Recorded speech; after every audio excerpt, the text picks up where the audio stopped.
Olá, sejam muito bem-vindos no Hoje News. E a pauta hoje, mais política. Ao meu lado, o jornalista Wilson Silvestre. Ele é editor especial do jornal impresso o Hoje. E nós vamos falar sobre política e vários assuntos. E com um convidado muito especial, Dr. Paulo Goiás. Olá, Edna. Olá. Nossa, nós temos Olá, muita coisa Edna, para como você falar, está? né? Tudo bem? Tudo bem, doutor Paulo? Doutor Paulo, seja bem-vindo. Tranquilo. Essa CPI, né? Ela está impactando muito o Planalto, está tirando. O senhor acha que está tirando o sono do nosso presidente da República? Olha, Edna, eu já assessorei duas CPIs. Na verdade, três, né?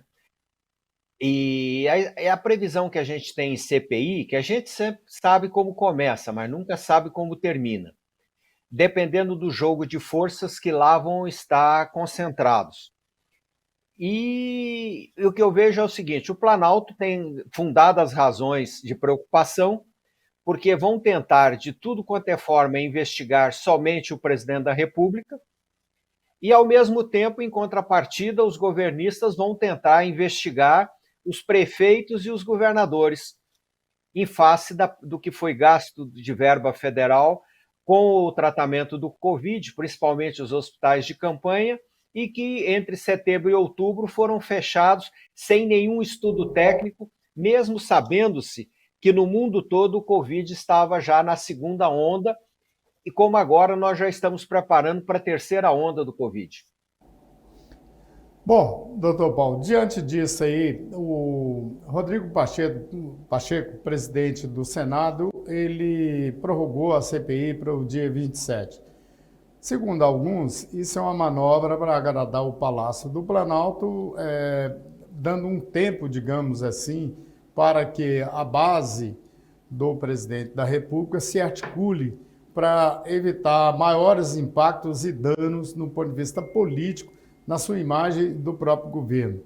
Como é que o senhor está vendo isso? O senhor acha que realmente essa manobra, ou, digamos, essa protelação para o dia 27 vai dar um alívio aí para o presidente da República?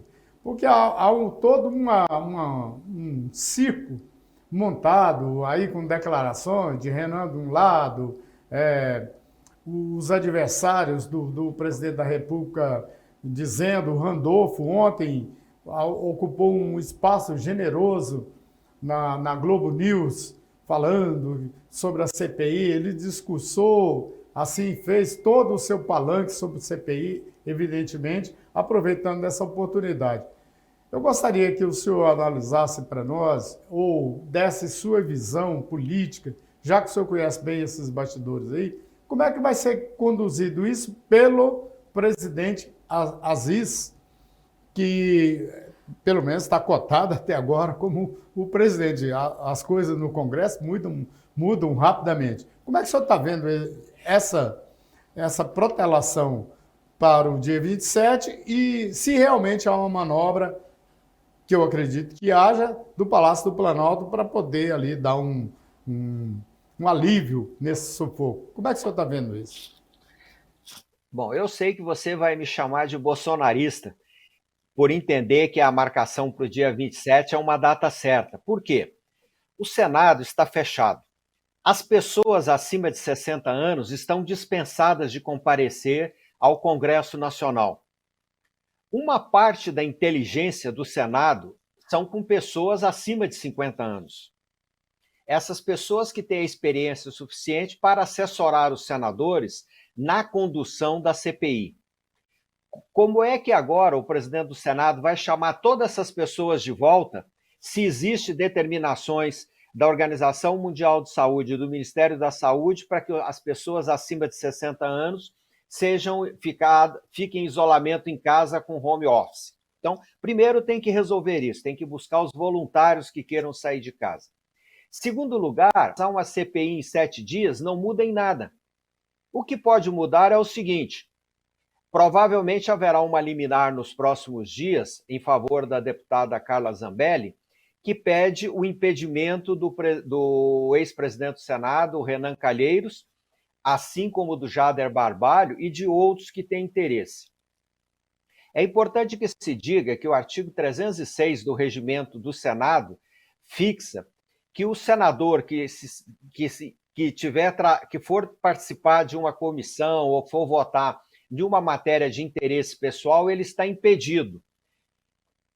Isso quer dizer o quê? Que ele não pode. Ora, um dos objetos de investigação é a verba que foi para o Pará e a verba que foi para Alagoas. Os dois governadores desses estados são filhos de senadores. E há outros casos, entre parentes até o segundo grau, que geraria esse impedimento. Então, vejo eu que há um impedimento do senador Renan e do senador Jader Barbalho, esses explícitos, porque são em função de ascendentes deles, que são os atuais governadores, deles participarem como presidente, principalmente como relator. Ademais, a CPI ela tem uma natureza de processo penal, ela se baseia no Código Penal. No Código Penal diz o seguinte: o juiz não pode antecipar a decisão dele. E já tem alguns senadores que estão antecipando a sua decisão, estabelecendo culpa de A, de B, C ou D, antes sequer de chegar à prova. Qualquer pessoa do povo pode fazer isso, ter as conclusões que ele entender de direito. Agora, um julgador, um responsável por CPI não pode isso. Ele tem que respeitar a imparcialidade da decisão que ele vai tomar. Ele tem que se basear em provas e fatos. Nós não temos dúvidas que houve uma decisão precipitada de governadores e prefeitos de capitais e de grandes cidades em fechar os hospitais de campanha, aonde foram gastos verdadeiras fortunas. Eu dou sempre o exemplo de Brasília: 79 milhões foram gastos para construir 193 leitos de UTI. Nunca foi instalado um leito sequer de UTI. Isso vale para o Ceará, vale para outros estados. A PGR, a doutora Lindora, ela perguntou aos governadores, né, sobre a verba que eles receberam para estes hospitais de campanha. Mas aqui em Goiás, em Águas Lindas, né, o governador Ronaldo Caiado, ele disse que pediu ao Ministério da Saúde para que mantivesse o hospital e a resposta que ele recebeu foi negativa. Quer dizer, eles não quiseram manter o hospital aberto. Então, como que isso funciona? O que você acha? Bom, em primeiro lugar, houve um pedido que se fizesse lockdown, que começou, eu vou pegar Brasília como exemplo, dia 12 de março de 2020, e houve pedido de verba para a instalação de leitos improvisados de UTI para atender a demanda que viria de Covid. Foram-se gastos milhões e milhões de reais para a construção desses hospitais. E, lamentavelmente, em setembro, a partir da segunda quinzena até novembro, a maioria dos governadores e prefeitos fecharam esses hospitais. Não estou aqui dizendo que, por exemplo, o governador Caiado foi responsável pelo fechamento. Diretamente, sim. Agora, se ele tem a prova de que o ministro da Saúde mandou fechar, a responsabilidade é do ministro da Saúde da época. Como eu acho que a responsabilidade do deputado Mandetta, a quem eu almocei dias atrás, tive a oportunidade de dizer a ele, que o Fique em Casa na época gerou contaminação em massa do Covid. Hoje, inclusive, nós temos um estudo da Universidade Federal do Rio Grande do Sul que mostra que esse isolamento parcial, esse lockdown, na verdade, o que ele fez? Ele aumentou o número de Covid, reduziu a imunidade e criou o estresse nas pessoas. Então, ele não trouxe nenhuma redução significativa de número de contaminados e de mortes a justificar a parada de todas as atividades econômicas. E outro detalhe que eu acho importante, Edna e Wilson: nenhum lockdown ocorrido no Brasil foi lockdown de verdade. Foi, na verdade, lockdown de mentirinha. Bom, doutor Paulo, aí seria o caso de dois senadores terem filhos encalacrados com o desvio de recursos. No caso, é o Jader Barbalho, que é senador, e tem um filho, Helder Barbalho, do Pará, que está sob suspeita aí, pelo menos da Polícia Federal, buscando investigar aí desvio de recursos. O outro é o Renan Filho, de Alagoas, filho do relator da CPI, que é Renan Calheiros. Aí a pergunta, a grosso modo, ou pelo menos no jargão popular, seria a raposa cuidando do galinheiro. Bom, diante disso, o senhor acha que há a possibilidade de haver um questionamento em relação a esses dois personagens, ou seja, desses dois senadores, estarem exatamente na CPI que vai investigar o desvio de recursos para a saúde? Já há uma medida concreta da deputada Carla Zambelli, que entrou com uma ação junto à Justiça Federal solicitando a declaração de suspeição dos dois senadores e de outros. Eu não conheço o texto da ação ainda, eu não tive acesso, mas provavelmente, pelo que eu vi da fundamentação que me passou o corpo jurídico, há fortes possibilidades de uma liminar fazendo esse impedimento. E outra coisa que é bom destacar, a Edna tinha falado comigo anteriormente, era sobre a Lindora Araújo, do Ministério Público, da Procuradoria-Geral da República, que solicitou informações aos governadores e solicitou que o próprio governador assinasse as informações.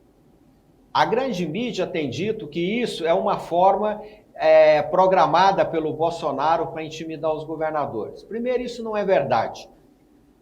Os advogados experientes, eles sabem que quando se presta informação ao Ministério Público, na medida do possível, quem assina é o Procurador-Geral do Estado, o Procurador-Geral do município, ou o assessor jurídico especial do governador ou do prefeito. Isso por quê? Porque as informações lá podem ser usadas com natureza civil, por improbidade administrativa, e penal, por eventual crime. Se a autoridade assina, ela está assinando uma confissão. E como no Brasil ninguém é obrigado a fazer confissão dos seus crimes e dos seus delitos, então normalmente é assinada por advogados na função de procuradores para evitar exatamente essa autoconfissão. Então não é nada de anormal o que ela fez, tem sido exigido em vários municípios já há uns 3, 4 anos essa situação. Doutor Paulo, nós vamos encerrar aqui nesse blog agradecendo ao senhor por essa participação, esclarecendo aí para nós sobre essa CPI e, numa próxima oportunidade, a gente voltar a discutir assuntos relevantes que impactam aí na vida de todos nós, principalmente partindo do Congresso. Um agradecimento ao senhor por essa participação. Ok, eu agradeço aí a oportunidade de estar participando com vocês e levando um pouquinho do que você chama de serpentário político de Brasília a todos os nossos ouvintes. Obrigada, Wilson Silvestre. E o Hoje News termina por aqui. E não se esqueça, use máscaras, lavem as mãos, mantenha o distanciamento social, preserve sua vida. Até!